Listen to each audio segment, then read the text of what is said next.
আমি রুমিন ফারহানা আমার বাসার সামনে একদল ছেলে লাঠি হাতে বিশ্রী গালি দিয়ে আমার বাসার সামনে গেট ভাঙচুর করে গেল।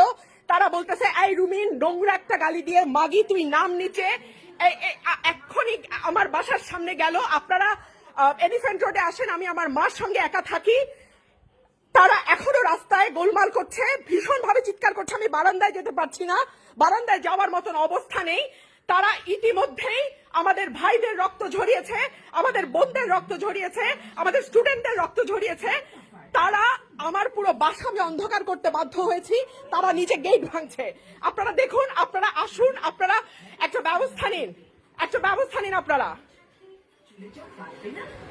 দেখি আসিয়া চুলের এক পাশে শ্যাম্পু, অপর পাশে শ্যাম্পু বরফ কন্ডিশনার ব্যবহার। চুলে চোখ ফাটবে না, চুল দেখি আসিয়া চুলের এক পাশে শ্যাম্পু, অপর পাশে শ্যাম্পু বরফ কন্ডিশনার ব্যবহার।